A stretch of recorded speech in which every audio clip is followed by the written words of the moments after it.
much for joining me today. Well, today we are going to be doing a card using the rock and roll technique in card making.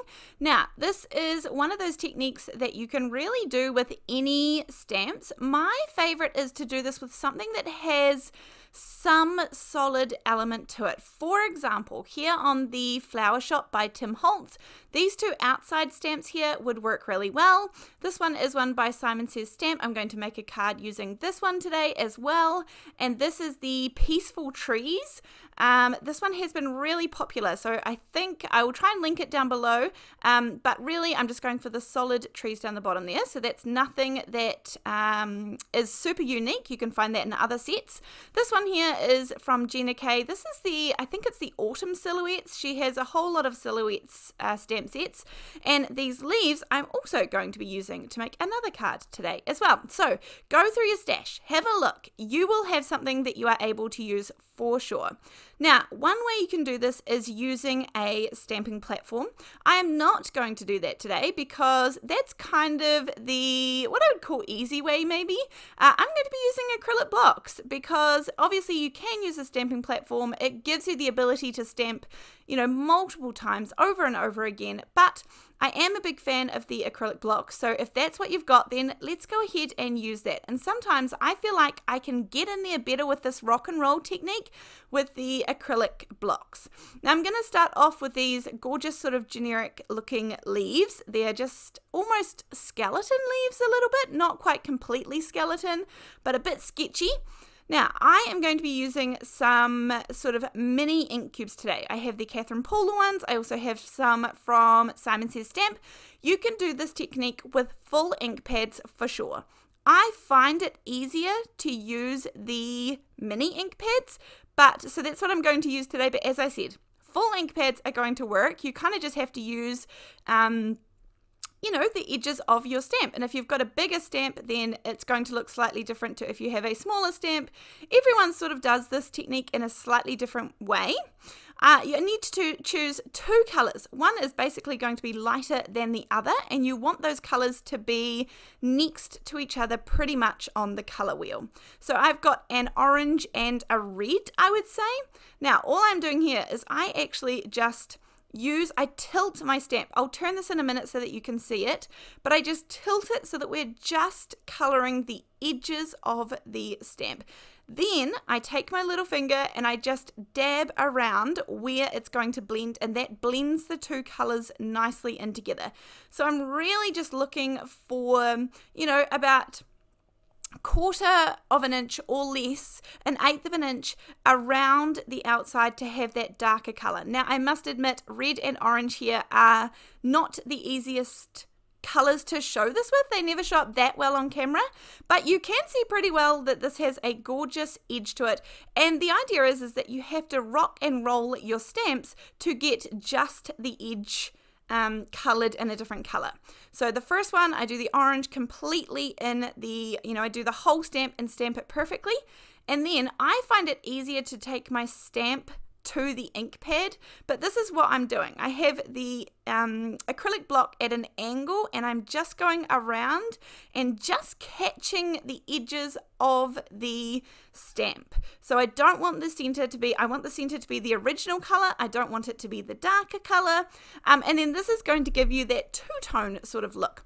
Now, if you are wanting to do this with your stamping platform, you can absolutely stamp in one color and then stamp it down onto your paper, open the door of the platform again, and then you can just go around the edges and then blend it out with a little, either your fingertip or a damp cloth or a dry cloth, either, and sort of make those edges a little more seamless and make them blend together nicely. And then you would close the door with the darker color on it, and it would stamp on top of the light, but obviously only the edges. Whereas I'm doing this all in one step, and honestly, this is my preference when it comes to this technique. I find it a little bit too fussy having to open and shut the door lots of times with a stamping platform. So here's what I do with my finger. I just very lightly dab around. And yes, my finger did get stained orange for the rest of the day, but just on the tip, and it comes off. It's fine. I'm not too worried. So that is the first one done and dusted. If you are using something that is a little more solid like this, I would say these are still a little bit sketchy-ish looking. And for this one, I used a mixture of the Catherine Pooler and Simon Says Stamp before.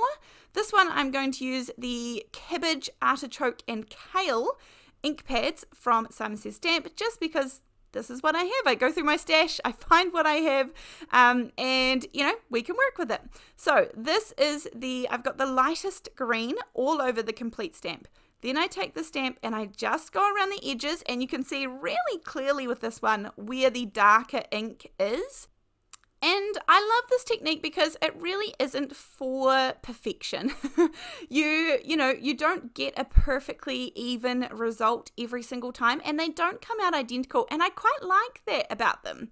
So I've tested it on the side piece of paper there. Now this one is, I'm going to do one Christmas card and one non-Christmas card at this time of year. These trees are versatile. This is a Christmas or a holiday season stamp set, I would say. However, obviously we can use this for anything. If you're going into autumn, going into spring, we can just change up the colors, change up the sentiments, and you are good to go. We love a good versatile stamp set, and it's cool to have the trees. I think this one would look fantastic as a silhouette. I couldn't help myself, like a nighttime in the back and then the silhouette in the front with a black or a really dark navy ink. So that's my next plan with this one. And again, that could make a really good other card, sympathy card with some, white heat embossing against that darker background, or a Christmas card. Lots of different options. But anyhow, I covered the entire panel in these trees, and then this one I'm going to do with 3 inks. So I do the entire background in the lightest one, and then I go perhaps a little bit further in than what I usually would with the mid ink. I would say this is the artichoke one, and I come in, a little bit further than I did the first time. And then this is the darker one. This is the kale ink, and this is pretty dark. And I just go around the edges. You can very much see it on the edge of the stamp there. That's one easy thing with these clear photopolymer stamps. And then I just give it a dab with my finger and stamp it down. And you'll notice absolutely that this is not a perfect, those trees all have a little bit of difference to them, but I really like that. I like that they're not perfectly uniform. So there's our 2 little pieces of stamping that we have created, and now I want to turn both of them into cards. Now this darker one here was actually a practice using the 3 colors, but I liked it so much that I decided to incorporate it into my actual card in the end. That wasn't the plan, but that's okay because plans can change. I am going to stamp this with some Versamark sticky embossing ink, and I actually remembered to do the anti-static powder bag beforehand. If you have trouble with embossing and getting little specks of embossing powder and things everywhere, then I do recommend one of those. Sometimes you can make your own homemade ones using corn flour, in a little sock, or you could stitch them, sew up your own little powder bag, but you can also purchase them, and this is the only one I've purchased. It has literally lasted me years and years and years and years, and so that is pretty good value to me. I'm using some of this glitter gold. This is from Ranger, and yes, you can see my fingerprint down the bottom there, but that's okay, we'll cut that off.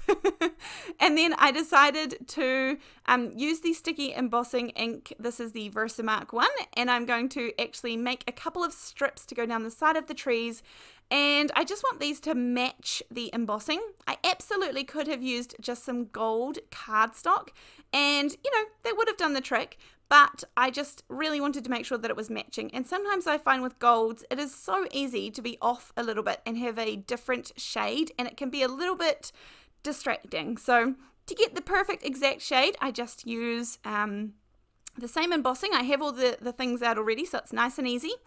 I'm going to colour the sides of this again just to give a nice border. Now I have taken the 1-inch mint tape, and I have split it in half just so that I can do both sides of this panel. I have just seen that scrapbook.com is coming out with slimmer sized mint tape. So it looks like they have a 1/4 of an inch and a 1/2 an inch.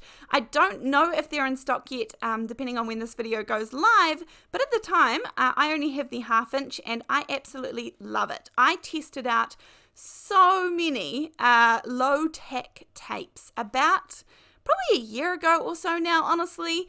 And this one was my favorite by far for stickability, for removability, for reusing, for bleed through. All of those factors are what I took into consideration, and the mint tape by scrapbook.com happened to be my favorite. I wasn't gifted any. I wasn't I never talked to anyone. I just purchased them myself and had a really good play in the background to find the one that I found the best value.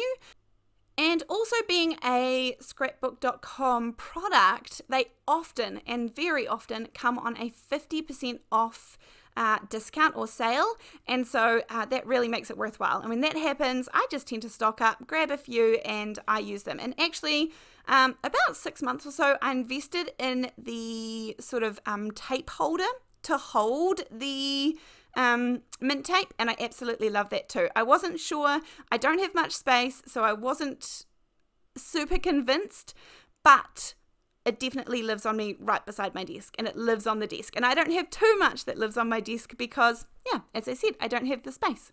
Okay, we've got card number 1. As I said, this is a Christmassy card, and super simple, super gorgeous, using the rock and roll technique. This one here is, I just love this panel as is, and I think it stands out beautifully.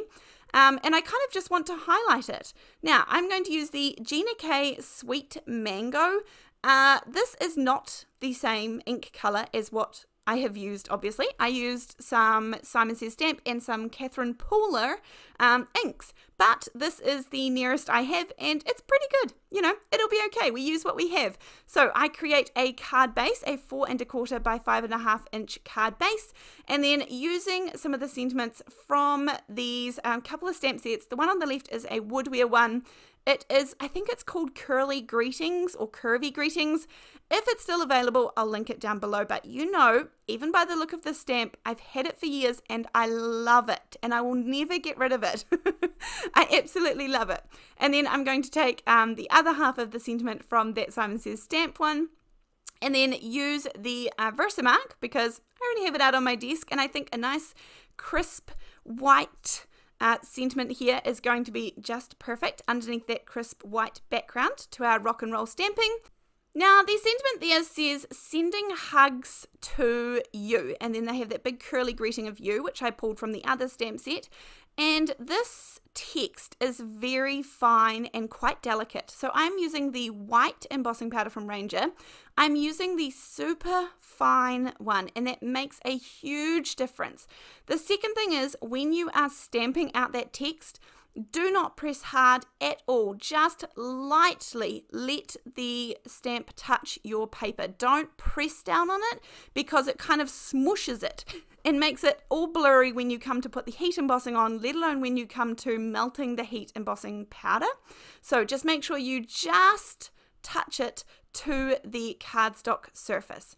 Then I put a little bit of foam tape behind here, but I'm not confident with my placement, so I am going to use my matte medium.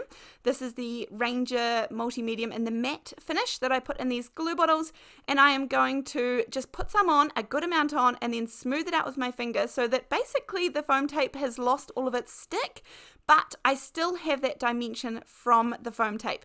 This just means that I can move this around and get the placement absolutely perfect rather than getting it wrong, because obviously this is the finishing touch to my card. So very plain and simple for this card, but absolutely stunning. And again, makes great use of that strip there that we have created with the rock and roll technique. So I hope that you have enjoyed creating these cards today. If you have, and you have created some of your own, I would love to see them. So come on over to Come Crafting with Natasha on Facebook, and you can post all of your pictures there, and I'm able to see them and talk to you guys in chat, which is lovely. I love that. And then if you would like to have more Natasha content, then come on over to natashafootecreative.com. And for the month of November, every single week, I'm giving away a gift voucher. You go in the draw if you sign up to a monthly or an annual subscription to my website, and you'll go in the draw to win a voucher. And you can choose where that voucher is to, Simon Says Stamp or scrapbook.com. And that is just to say thank you. Thank you so much for supporting my website and supporting my work. But as I said, I have so many more videos over there now. I have a whole year-long series that I'm about to complete, so all of those videos are there waiting for you. There are 26 videos in that one alone, but lots of other resources available for you and lots of other card making classes too. Once you purchase a monthly subscription or an annual subscription, then you get access to everything on the website. Now, I couldn't help but put a little inside piece on this one just because I wasn't sure if it'd be easy enough to write on the orange on the inside. Because I pop lots of my cards in my stash and family and friends can come and grab them as they need, then I want to make sure it's easy enough for them to write in the inside and they don't have to find a particular pen. So I've popped the insert in and these are the 2 finished cards. Thank you so much for joining me and I look forward to seeing you in the next video. Thanks, bye!